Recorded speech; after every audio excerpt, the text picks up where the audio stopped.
हूं तो घोड़ा पर चने नहीं चबाता, घास चरता हूं लेकिन उनसे तो अच्छा हूं जो घास के नाम पर लोगों की आस चर गए। लेकिन उनसे तो अच्छा हूं जो घास के नाम पर लोगों की आस चर गए, जनता का विश्वास चर गए, योजनाएं और विकास चर गए, और तो और देश का इतिहास चर गए, और तो और देश का इतिहास चर गए। घोड़े घास में उलझे रहे, गधे च्यवनप्राश चर गए। जिंदाबाद। घोड़े घास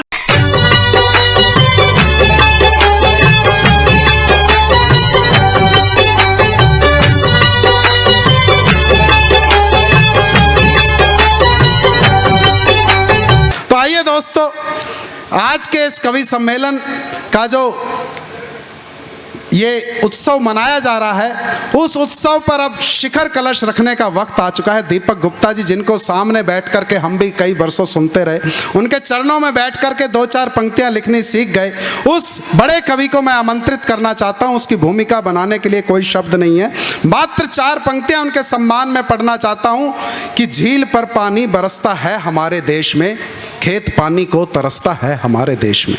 कि झील पर पानी बरसता है हमारे देश में, खेत पानी को तरसता है हमारे देश में, जिंदगी का हाल खस्ता है हमारे देश में, दूध महंगा खून सस्ता है हमारे देश में, और अब वजीरों अफसरों या पागलों को छोड़कर और खुलकर कौन हंसता है हमारे देश में।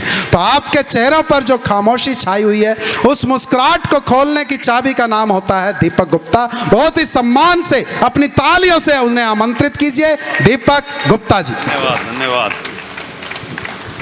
यहाँ पर उपस्थित आप सभी को प्रणाम करता हूँ। मेरे बारे में कुछ ज़्यादा ही कह दिया गया है, लेकिन ईमानदारी की बात यह है कि आप अच्छा सुन रहे हैं, इसलिए सब लोग अच्छा सुनाने का माहौल बनाए हुए हैं। वरना तो कवियों में और कवि सम्मेलनों में और श्रोताओं में आजकल क्या क्या नहीं सुना और सुनाया जा रहा, सब भली भांति जानते हैं। बिल्कुल बहुत अच्छा सुन रहे हैं। और चूंकि मुझसे कहा गया था कि जब आप जाएं तो इस मंच पर महावीर जी का संदेश भी देना है, कुछ पंक्तियां पढ़नी है, तो मैं तो हमेशा ये कहता हूं कि जो जो कविताओं में अच्छा है वो समझ लीजिए वो संदेश वहीं से आ रहा है। वाह वाह। और जो जो कमी है उसको हम सुधारने की कोशिश करेंगे। क्या बात। खुश हम सबको नहीं कर सकते। वीरेश जी, आपको तो कल दुकान खोलनी है, लेकिन मैं आपको एक चीज़ बताऊं, मेरे एक दोस्त हैं दिल्ली में, चक्रेश जैन, बड़े अच्छे दोस्त हैं। और अगर आप दिल्ली जानते हो तो दिल्ली में भोगल एक जगह पड़ती, भोगल में जो जैन समाज का काम देखते हैं मेरे बड़े भाई राकेश जैन देखते हैं। तो चक्रेश मेरे दोस्त हैं, बहुत अच्छे, बड़े सारे शोरूम हैं उनके, बड़ी सारी दुकानें हैं। तो मार्च में क्लोजिंग करनी थी, उन्हें क्लोजिंग करनी थी, अपने केबिन में बैठे और बड़े अस्त व्यस्त, बोले यार ये तामझाम फैला हुआ है, अकाउंट्स वाला भी आया नहीं है, मुझे ही देखना क्लोजिंग का सारा। तो पियोन से बोल दिया, चपड़ासी से, बोले भाई ध्यान रखियो मेरे केबिन में कोई आ नहीं जाए। और बोले जो भी मेरे से मिलने आता हो यही कहता है कि लाला जी से मिलना बहुत ज़रूरी काम है, लाला जी से मिलना, जैन साहब से मिलना बहुत ज़रूरी काम है। बोले सारे यही बोलते हैं, तो यही बोलियो कि सारे यही बोलते हैं, पर कोई मेरे केबिन तक नहीं आ जाए। हाँ। पियोन ने इस बात को बड़ी बारीकी से समझा। आधे घंटे बाद चक्रेश जैन की पत्नी आई। अब वो जैसी केबिन में जाने लगी, जो पियोन था वो नया था, वो जानता नहीं था उनकी पत्नी को। बोली मैं जैन साहब की पत्नी हूँ। बोली रहने दो मैडम, यहाँ पे जो भी लुगाई आती है वो यही कहती है मैं जैन साहब। गजब। वो दिन है और आज का दिन है, जैन साहब की दुकान बंद है।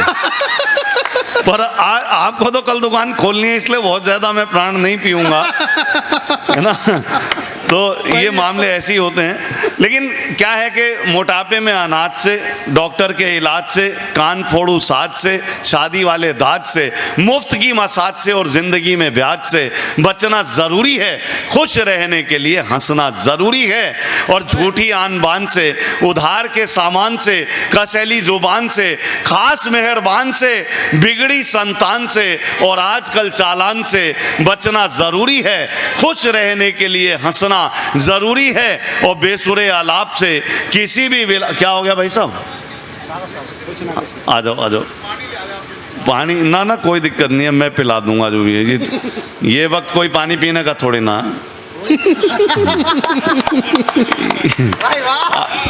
इस बात में भी ये ताली बजा रहे हैं वो लोग कि सुबह का अपना मजाक है, शाम का अपना मजा, जूस का अपना मजाक है, जाम का अपना मजा, और आशिकी में कल मैं उसके भाइयों से फिर पिटा, दर्द का अपना मजाक है, बाम का अपना मजा। अच्छा ये मत समझना कि मैं मेरा मुस्कुराता हुआ चेहरा, ये तो क्या है कि अपना काम ऐसा अपने को मुस्कुराता हुआ रहना पड़ता है, वरना मैं भी शादीशुदा आदमी हूँ, मैं आपकी पीड़ा समझ सकता हूँ, आप मेरी पीड़ा समझ सकते हो। 2 साल तक तो मैं आपको बताऊं जब कोरोना चल रहा था तो अपन प्रोग्राम तो कहीं थे नहीं, सारे कभी घर पे बैठे थे निठल्ले, तो मैं भी बैठा था। अब वो मेरी पत्नी का व्यंग देखिए साहब, वो शक्ल तो मेरी देखती रही 2 साल तक और मुंह से बोलती रही, बोली ये बीमारी घर से कब जाएगी। कुछ नहीं पता, जिंदाबाद। बात पहुंचनी चाहिए। ये नारी शक्ति बैठी है। मैं अक्सर कहता हूं आकाश की ऊंचाई हो या सागर की गहराई, महिलाएं सफलता के झंडे चारों ओर गाड़ाई। सफलता की राहों पर कई पुरुष रह गए अभागे, महिलाएं निकल गई आगे, कई तो इतनी आगे निकल गई भाई आज तक लौट के घर ही नहीं आई। इतनी तरक्की मत कर लेना। गजब। क्यों मैं बताऊं, पुराने जो पुरखे थे, पुराने, अभी मैं शुरू हो रहा हूं, कोशिश कर रहा हूं। ये कैमरे वैमरे देखो, ये कैमरे फर्जी कैमरे हैं। सच बता रहा हूं आपको, जो आपकी दुकानों ऑफिसों के बाहर कैमरे लगे हैं वो भी फर्जी कैमरे हैं। एक कैमरा है जो जिंदगी के हर मौसम में 24 घंटे चलता है। न जाने आजकल हम किस तरह के मद में रहते हैं, किसी को दौलत का नशा, किसी को पद का नशा, किसी को कुछ नशा, न जाने आजकल हम किस तरह के मद में रहते हैं। हमारी सोच छोटी है, यूं आदम कद में रहते हैं और किसी का भी बुरा करने से पहले ये समझ लें बस कि हम हर पल खुदा के कैमरे की जद में रहते हैं, कि हम हर पल खुदा के कैमरे। आपको स्वस्थ रहना हो तो आप ये मीडिया के आजकल के न्यूज चैनल देखना बंद कर दो। कभी सम्मेलन सुनो स्वस्थ रहोगे, मीडिया के न्यूज चैनल देखना बंद कर दो और ज्यादा स्वस्थ रहोगे, क्योंकि हर चैनल का दावा है ये खबर सनसनीखेज मिलेगी। हर अच्छा एक काम और हो रहा है यशदीप आजकल, हमारे लालाओं को इंग्लिश बोलनी आवे नहीं आवे पर बोलेंगे जरूर, बोले अपना स्टेटस मेंटेन रहता। अच्छा मैं भी फरीदाबाद से आया हूँ, आपके बीच में बताऊँ आपको, हूँ मैं दिल्ली का जमुना पार का, पुरानी दिल्ली जहाँ पे चटोरे बहुत होते हैं। पुरानी दिल्ली का आदमी चटोरे मतलब पेट खराब हो जाए पर सौदा पूरा टेस्ट करेगा, बोला बाद में गोली खा लूंगा भाई, पर सामान दिल्ली से का सारा निपटाना। मैं उस क्षेत्र का हूँ, फरीदाबाद में सेटल हो गया हूँ, हरियाणा का गोद लिया, बायलक भी आप मुझे कह सकते हो, 20-22 साल से वहीं हूँ। लेकिन मैंने ये बताना आजकल बंद कर दिया, मैं डरता हूँ बताने से, क्योंकि जब से अपने यहाँ के बाबा बाबा पकड़े जाने लगे तब से मुझे बताने में कष्ट होने लगा कि कैसी आजादी है यहाँ सवेरों से डर लगता है, कैसी आजादी है यहाँ सवेरों से डर लगता है, जब से लुटे उजालों में अंधेरों से डर लगता है, और पाखंडी बाबाओं की करतूतों का ये आलम है, अब तो कोठों से भी ज्यादा डेरों से डर लगता है, अब तो कोठों से भी ज्यादा। ये तो अच्छा है आपने जैन साहब कभी सम्मेलन रखा, वरना आजकल तो लोग समागम कराने लगे। समागम पता है आपको, कृपा कई बार, अच्छा देखो कृपा कई बार होती है तो कहां कहां से हो जाती है। ऑब्जर्वेशन की बात करने जा रहा हूं, पकड़ना। वो आपने देखा हो बुराड़ी के पास टेंट लगे हुए हैं समागम वाले, वो कृपा जब होती है तो कहां कहां से आ सकती है।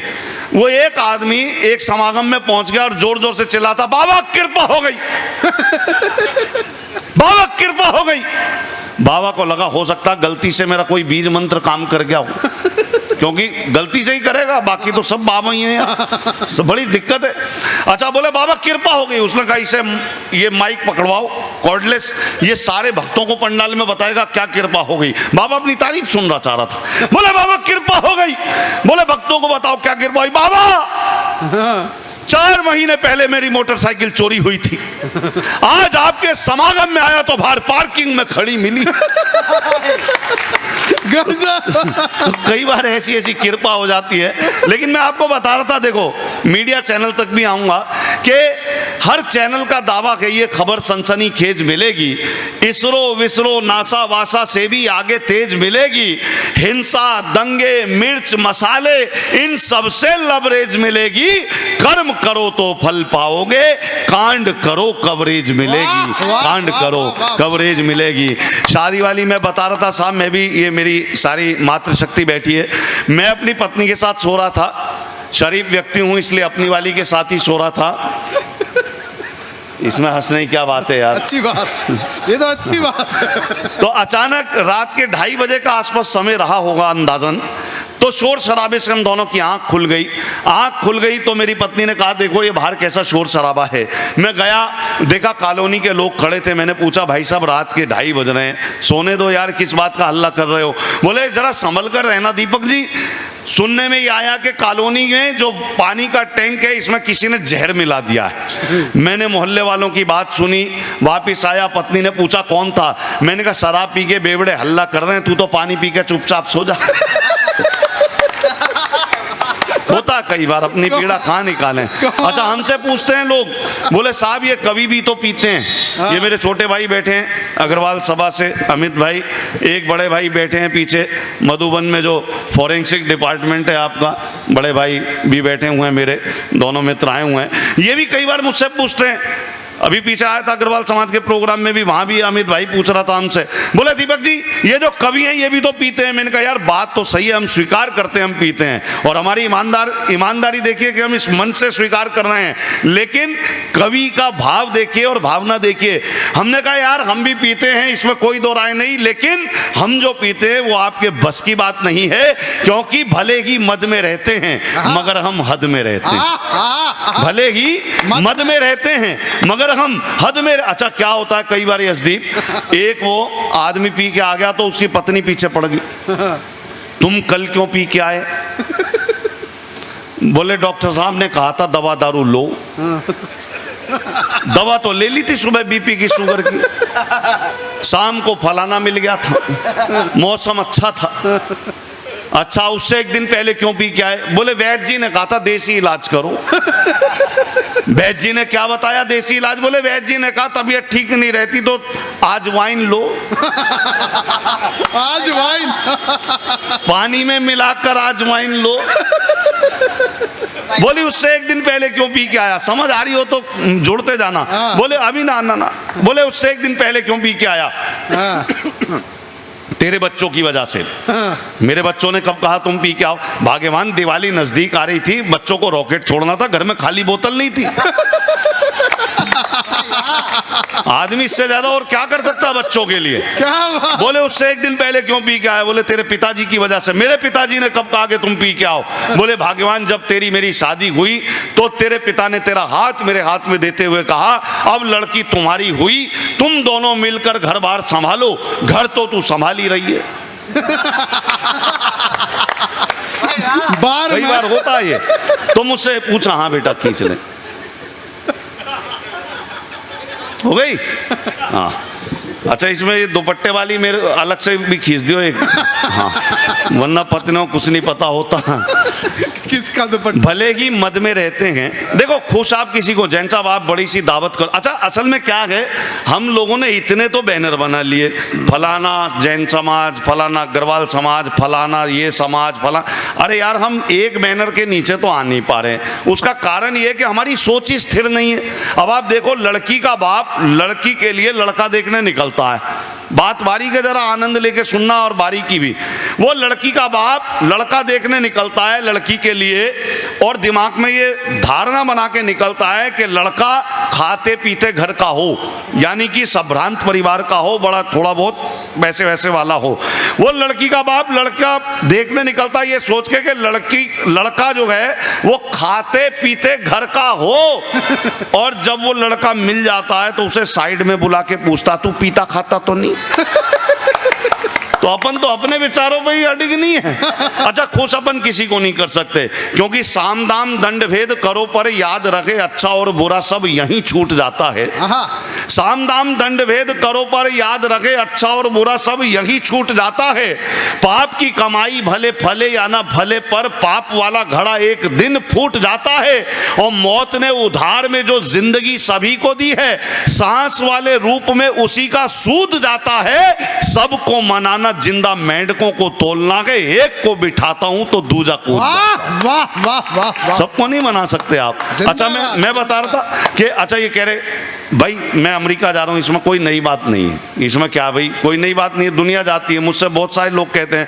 पर मैं बात कहना चाहता हूँ कि मान कमाने निकले थे, सामान बचाकर लौटे हैं। मान कमाने निकले थे, सामान बचाकर लौटे हैं, जैसे तैसे हम अपने अरमान। अब ये बाबूजी देख रहे थे अपना मोबाइल बड़ी देर से। आपके यहाँ से ही फोन आ रहा है? माइक थोड़ा गला खींच रहा है भाई। आपके यहाँ से ही फोन आ रहा है क्या? आपके यहाँ से ही फोन? अच्छा, वो ऑनलाइन की बात कर रहा था, ऑनलाइन पढ़ाई चल रही। अच्छा, वो पिछले दिनों जब 2 साल तक स्कूल वगैरह बंद थे तो एक दादा ने अपने पोते को डांट दिया, क्या सारा दिन मोबाइल में लगा रहता है, फेसबुक देखता रहता है। अरे दादू, ऑनलाइन क्लासेस चल रही हैं, मुझे पता है कि ऑनलाइन क्लासेस क्या चल रही हैं। अरे दादू नहीं, मैं सच बता रहा हूँ, नहीं नहीं ये तेरी आंखें खराब हो रही हैं, सारा दिन फेसबुक फेसबुक फेसबुक फेसबुक। क्या हुआ भैया? फेसबुक वाले आ गए। हाँ, बाबा मौज में आ गया दिखे। हाँ, बाबा भी देखता है व्हाट्सएप। मुझसे एक दिन कहने लगा एक आदमी, बोले भाई साहब ये व्हाट्सएप हमें बहुत आगे ले जाएगा। ये कहने लगा ब्रिजवासी, भाई साहब ये व्हाट्सएप हमें बहुत आगे ले जाएगा। मैं कहा तू किस आधार पे कह सकता है? बोले अम्बाला जाना था, चंडीगढ़ आ लिया। तो कई बार आदमी को पता नहीं रहता कहाँ जाना है, बड़ी दिक्कत होती है। अच्छा, दादा कह रहे पोते से, अभी मैं कविता विता नहीं सुना रहा, अभी तो बतरस है ये। संदेश तो महाराज जी का संदेश तो केवल ये है कि छांट रखे हीरे पन्ने सोना चांदी कागे तुम, छांटना की है तो सारे सतगुण छांटिए। बांट रखे धरा धर्म जात पात कागे तुम, बांटना की है तो अनुराग कन बांटिए। पाट रखे लघु संग हाट घाट कागे तुम, पाटना की है तो सुधा संग मन पाटिए। काट रखे उपवन से सुमन कागे तुम, काटना की है तो विश्व भरे वन काट। वाह वाह वाह वाह वाह वाह। ये सब बतरस भी चलता रहेगा, बातचीत भी चलती रहेगी। लेकिन वो दादा ने पोते से कह दिया, यशदीप बोले सारा दिन लगा रहता है। बोले दादू अच्छा एक चीज बताओ, आपको कभी अपने स्कूल के दोस्तों की याद नहीं आती? बोले आती है। बोले तब तो फोन वोन कुछ नहीं होता था, ये मोबाइल एंड्रॉइड बाद में आए। बोले अगर मैं आपके स्कूल के दोस्तों को ढूंढवाने में मदद करूं, वो मिल जाएं? तो दादू ने कहा, बोले अच्छा ऐसा संभव है? पोते ने कहा बिल्कुल। तो बोले अच्छा प्रयास कर। तो दादा की आईडी बना दी उनके पोते ने, फेसबुक आईडी, और उनसे पूछा बताओ आपके 5वीं क्लास के दोस्त। बोले रामफल ढूंढ, सरकारी स्कूल लोधी कॉलोनी दिल्ली में पढ़ा था मेरी गैल। हाँ, बोले अच्छा। अब उसने भाई सर्च मारी, 8-10 चेहरे आ गए उस उम्रदराज चेहरे। तो दादा को फोटो दिखाई पोते ने, बोले देखो पहचानो यही था के?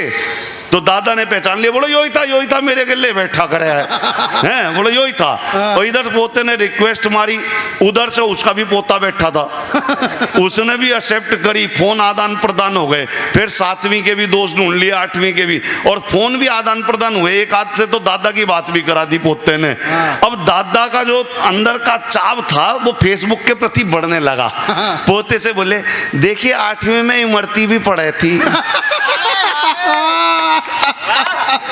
तो कई बार ये हो जाता है। वो मुझे याद है, वो लड़का कह रहा था अपने बाप से, बोला है बापू तने बेरा है, ये जो प्यार होया करे ना, ये एक तरह का वायरस होया करता है। तो बापू भी ठेठ था, बोले बेटा किवाड़ पात से जो लठदर है ना, ये एंटीवायरस होया करता है। लेकिन प्यार मोहब्बत आजकल रह ही नहीं गया साहब। प्यार मोहब्बत इसलिए नहीं रह गया, हमारे कवि हुए श्रवण राही साहब क्या बात करते थे कि प्रेम के गीत लिख व्याकरण पर ना जा, मन की पीड़ा समझ। बहन जी बस 15 मिनट। हाँ, प्रेम के गीत लिख व्याकरण पर ना जा, मन की पीड़ा समझ। अब इन्होंने इतना बड़ा बना दिया तो कुछ तो काम करूंगा ना, जस्टिफाई करके जाना पड़ेगा, है नहीं? प्रेम के गीत लिख व्याकरण पर ना जा, मन की। हालांकि मैं इतनी बहुत अच्छी कविता कहता नहीं हूँ, अपने को तो क्या है, मैंने कहा कि अब तो 22 साल से हराने का पानी लग गया, तो अपना तो प्यार मोहब्बत भी बिल्कुल देसी है कि दिल जिगर गुर्दा कलेजा, दिल जिगर गुर्दा कलेजा सब तेरा है तू ही ले जा। दिल जिगर गुर्दा कलेजा सब तेरा है तू ही ले जा, खर्च जो तुझ पर किए हैं मेरी जान वो पैसे दे जा। अच्छा, ये असर भी इसीलिए आया क्योंकि जमुना पार पुरानी दिल्ली गांधीनगर में गल्ले पे भी बैठा करे। बहुत साल बैठा हूँ, कपड़े की दुकान होती थी, बाद में मामला बस इधर आ गया तो उधर और कोई संभाल रहा है। तो प्रेम के गीत लिख व्याकरण पर ना जा, मन की पीड़ा समझ, आचरण पर ना जा, मेरा मन कोई गीता से कम तो नहीं, खोलकर पृष्ठ पढ़ आवरण पर ना जा, खोलकर पृष्ठ पढ़ आवरण। और मैं बता रहा था आजकल हमें इंग्लिश बोलने का बड़ा शौक है। आजकल आदमी को लगता है मैं अंग्रेजी बोलूंगा ना, चाहे आए नहीं आए, पर अंग्रेजी बोलूंगा मेरा स्टेटस बढ़ जाएगा। अब वो मेरा एक दोस्त जो आज तक ठीक से इंग्लिश नहीं बोल पाया, कल उसका फोन आया, उसने बताया my uncle is rest in peace now. मेरा एक दोस्त जो आज तक ठीक से इंग्लिश नहीं बोल पाया, कल उसका फोन आया, my uncle is rest in peace now. मैंने कहा हाउ, साफ साफ बताओ, अंकल निकल गए क्या? बोले नहीं भाई नहीं, अंकल अब शांति में है, आंटी निकल गई। जिंदाबाद भाई वाह, ये अंग्रेजी का कमाल। तो कई बार क्या होता है, ऐसे ही होता है। लेकिन सुनिए, मेरा एक दोस्त जिसका उपनाम बत्रा है, मुझसे बोला यार मेरी जान को खतरा है। मेरा एक दोस्त जिसका उपनाम बत्रा है मुझसे बोला यार मेरी जान को खतरा है। मैंने कहा चिंता मत कर, मैं एक्शन लूंगा, अपनी जान का नंबर मुझे दे, उसे प्रोटेक्शन दूंगा। मैंने कहा चिंता मत कर, मैं एक्शन लूंगा, अपनी जान का नंबर मुझे दे, मैं उसे प्रोटेक्शन दूंगा। बस उसी दिन से मुझसे नाराज है। दोस्तों यही आज का समाज है, वो उसी दिन से मुझसे नाराज है। दोस्तों यही आज का समाज है। मैं इसीलिए अब किसी की मदद नहीं करता हूं, हूं तो घोड़ा पर चने नहीं चबाता, घास चरता हूं, लेकिन उनसे तो अच्छा हूं जो घास के नाम पर लोगों की आस चर गए। जनता का विश्वास चर गए, योजनाएं और विकास चर गए, और तो और देश का इतिहास चर गए। घोड़े घास में उलझे रहे, गधे च्यवनप्राश चर गए। जिंदाबाद। घोड़े घास में उलझे रहे, गधे च्यवनप्राश चर गए, और जो जमीन के भी लायक ना थे वो दूसरों का आकाश चर गए। आइए बस 2-4 मिनट और आपके बीच में कि मान कमाने निकले थे सामान। ये जरूरी नहीं है कि थाली में व्यंजन कितने हैं, जरूरी है कि कम व्यंजन में कितना गरिष्ठ भोजन है और आप कितने स्वाद के साथ उसको खाते हैं। वरना बहुत सारे लोग, आप देखो अब तो ट्रेंड मुझे नहीं पता, पर हम पहले देखा करते थे, अब भी वैसे प्रजाति के लोग होंगे, हैं भी। आप शादी ब्याह में जाते हो जब, वो एक प्लेट में सारे पनीर ऐसा भरते हैं जैसे पहली और आखिरी बार ही खा रहे हो। उन्हें या तो पनीर पे भरोसा नहीं है, खुद पे भरोसा नहीं। मैं सच बता रहा हूँ, मैं तो उनकी हरकतें देख के कहता हूँ बेटा अगली बार यही हालत रहा तो बुलाई नहीं कोई तुम्हें। कई बार हो जाती है दिक्कत। और मैं बता रहा था आपको, ये कोरोना का जिक्र आया जब, कोरोना से इतने लोग नहीं मरे, बुरा मत मानना, कोरोना से इतने लोग नहीं मरे जितने लापरवाही से और न्यूज़ चैनल की ऐसी तैसी कराने से मरे। क्योंकि एक आदमी, व्यंग पहुंचाता हूं, सुन लीजिएगा व्यंग की कविता, कि एक आदमी, मैं छोटी छोटी बातें करता हूं। और जैन साहब मैं बताऊं आपको, किसी को बिना मांगी सलाह मत दिया करो, आजकल जमाना बड़ा अलग है। कवियों को तो माफ है ये बात, क्योंकि मैं दे रहा हूं यहां से। हाँ, लेकिन आजकल किसी को सलाह देना बड़ा मुश्किल काम है। बड़ा दो ही मत साला पूछे नहीं, बोले मर तू जा साढ़े जहाँ जा रहा है। क्योंकि मेरा एक दोस्त जंगल में भटक रहा था, उसने देखा एक पेड़ पे सांप का बच्चा लटक रहा था। मेरा एक दोस्त जंगल में भटक रहा था, उसने देखा एक पेड़ पर सांप का बच्चा लटक रहा था। उसे अपने पुराने दिन याद आए, बोला बेटा लटकने से कुछ नहीं होगा, मम्मी से बोल बॉर्नवीटा पिलाए।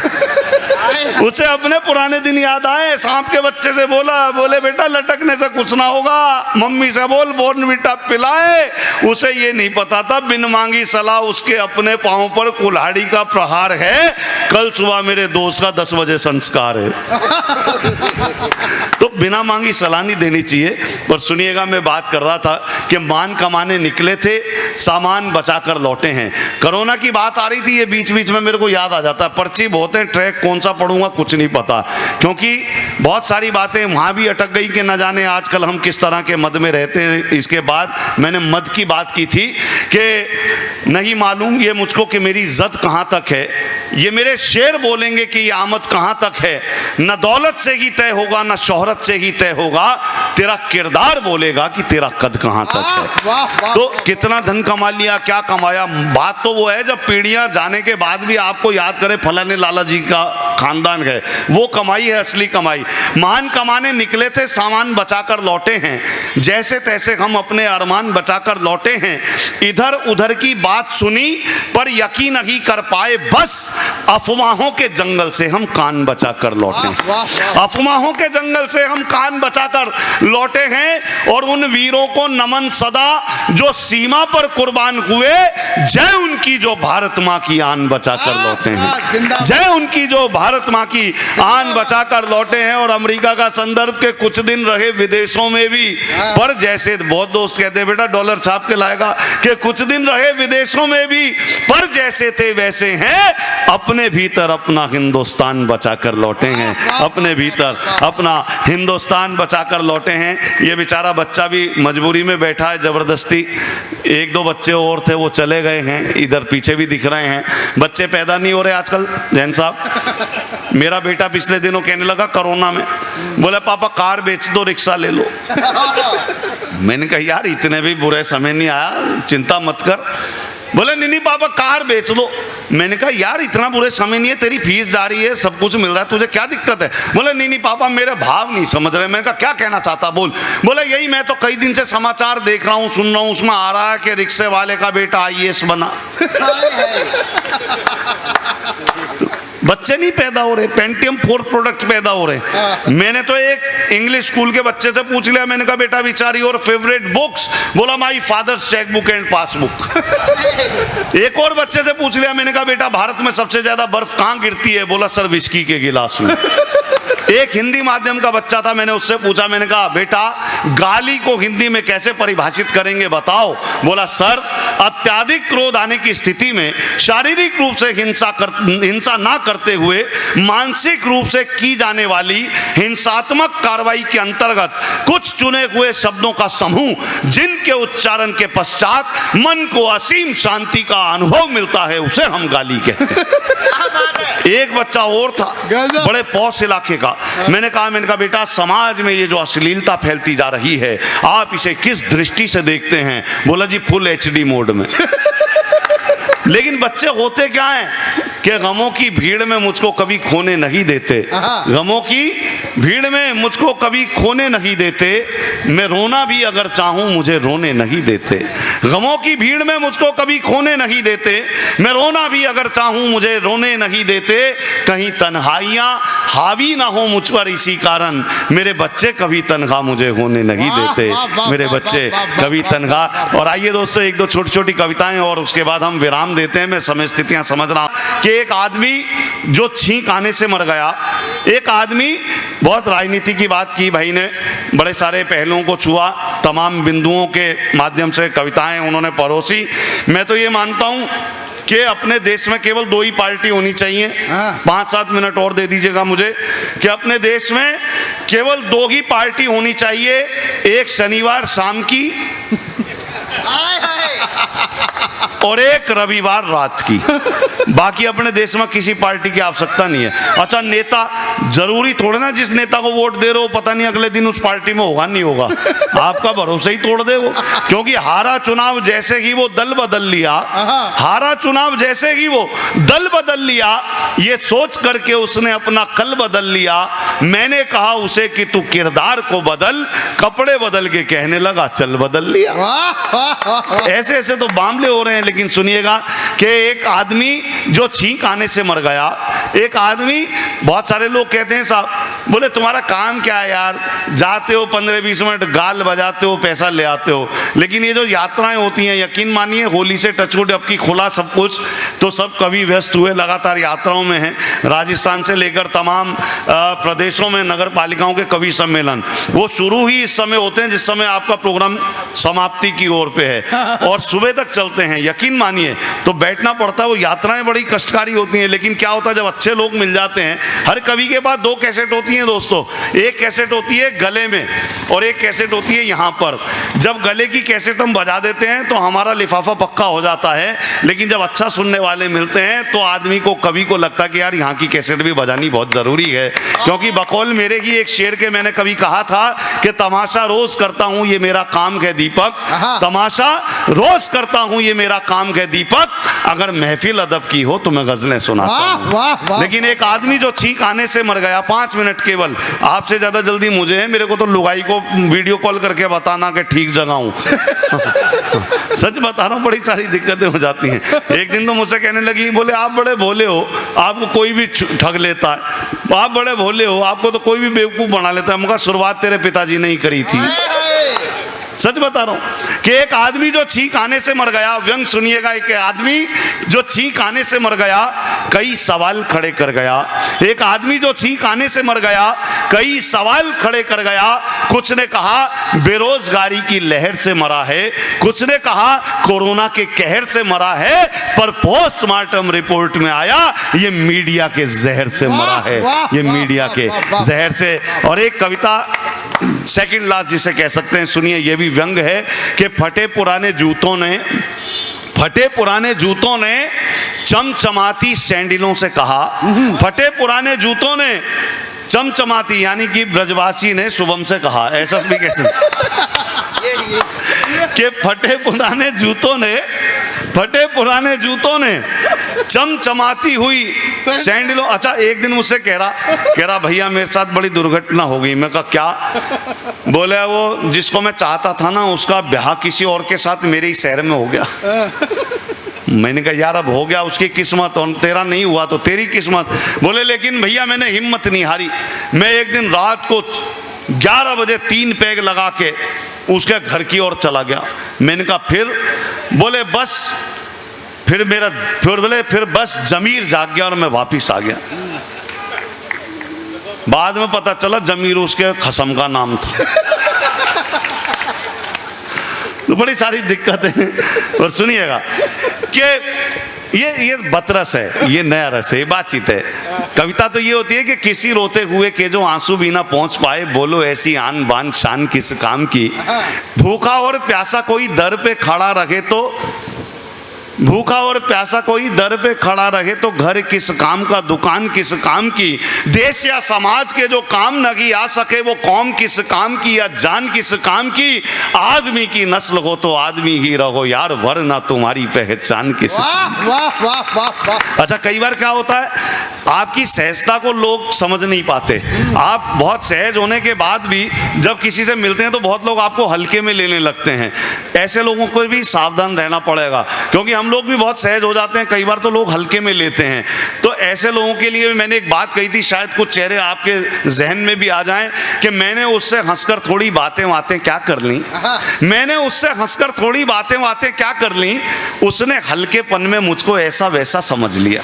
मैंने उससे हंसकर थोड़ी बातें क्या कर ली, उसने हल्केपन में मुझको ऐसा वैसा समझ लिया। झूठा, दंभी, कुटिल, कमीना, बेगैरत, जाने क्या क्या, लगता है उसने मुझको भी अपने जैसा समझ लिया, लगता है। तो कई बार बड़ी तीखी चीजें लिखनी पड़ती हैं। लेकिन सुनिएगा कि फटे पुराने जूतों ने चमचमाती हुई सैंडलों से कहा, माना कि तुम बड़े बड़े दीवानों पर पड़ी हो इसलिए नक चढ़ी हो। माना तुम बड़े बड़े दीवानों पर पड़ी हो इसलिए नक चढ़ी हो, पर अपनी ऊंची हील के झूले में मत झूलो, और ये मत भूलो कि हम भी जिस पर उछाले गए हैं या जिनके गले में डाले गए हैं, आज उन्हीं में से कुछ लोग सत्ता चला रहे हैं। आज उन्हीं में से कुछ लोग सत्ता चला रहे हैं। ये बात अलग है कि हमें ही अपने पांव तले दबा रहे हैं। उनकी बातें सुन मुझे लगा कि राजनीति में शायद जूतों के खिलाफ कोई नया षड्यंत्र आ गया है। पहले लोकतंत्र में जूते चलते थे, अब जूतों में लोकतंत्र आ गया है, अब जूतों में। और आइए मैं इशारा समझ रहा हूं और विराम देना चाहता हूं केवल इन 2 पंक्तियों के साथ, कि यही कहता हूं कि जियो ऐसे कि सबकी आस में जिंदा रहो। जियो ऐसे, ये सार्थक संदेश पहुंचाता हूं इस पावन मंच से, कि जियो ऐसे कि सबकी आस में जिंदा रहो, मरो ऐसे कि तुम इतिहास में जिंदा रहो।